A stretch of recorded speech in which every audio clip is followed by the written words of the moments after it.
I remember my mother waking me up one night. I told her I cannot pray. That today's own, I cannot pray. That I'm very tired.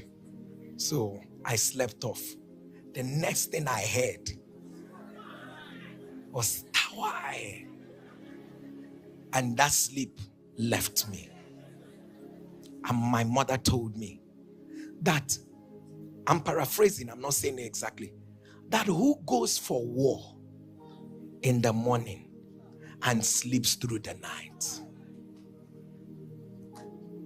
If I say to you, for the over 15 years of my life, I don't sleep at night, just because. And NSPPD had not yet come up at the time. So when people sit back and say, oh, this is what we are doing is enjoyment, I look at them and I laugh. I am sold out for this. I wish I will even have the time. When you pray through the night and you do ministry in the morning, the puzzle, I mean, my wife will tell you, this has been our life all to the time we've been married. And then you pray, and then you do, and it's been that way. And I want to tell you, it was my mother that started this thing. He said, you cannot have war in the morning and you are sleeping in the night.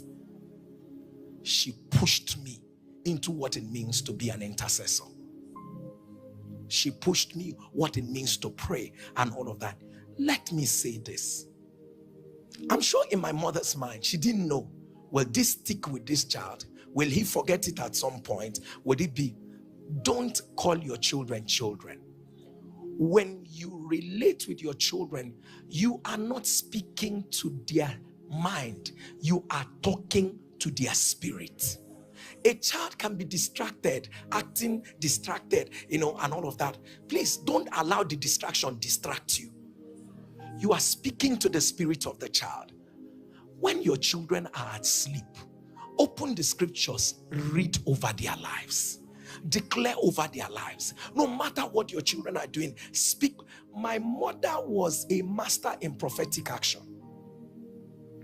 And I said it at the last women's program where I was speaking, and I said to them, my mother would, while she is frying in the kitchen and all of that, in a local kitchen, our local kitchen, with all that fire and all of that. So when I come into the kitchen, my mother would drag a stool, those kitchen stools, in the kitchen, and told me that I should sit at the seat of the kings.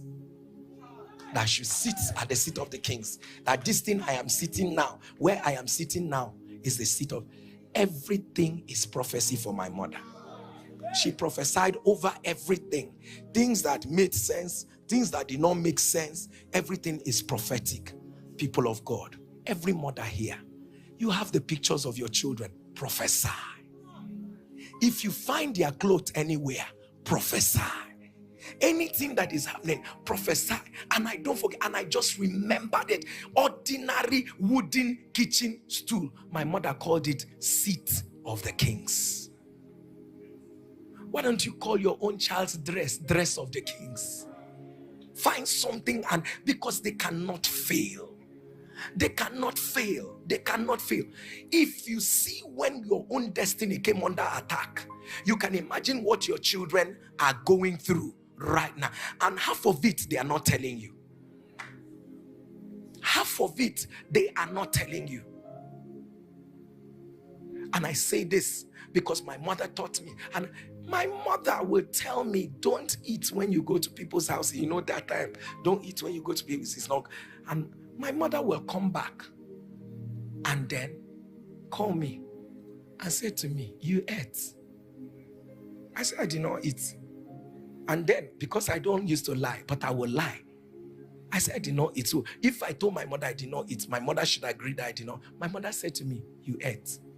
My mother would tell me the time I ate. My mother would tell me what I ate.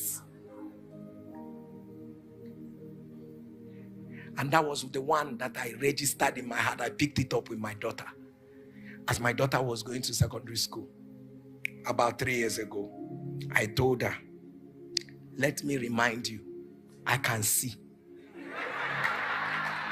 Anything you do God will tell me. And she thought it's a joke. Now there we did now. Anything going on, God will tell me.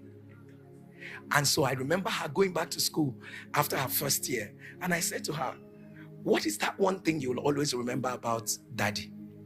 He said to me, Daddy said, anything I do, God will tell you.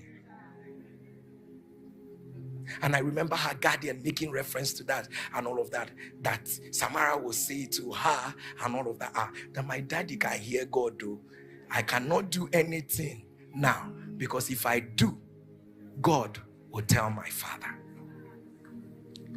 Beyond that, father, mother, can you have a relationship with God that God can tell you when your children are struggling? Can God even tell you what is about to happen in the future so that you can forestall it? It will not meet you like an emergency.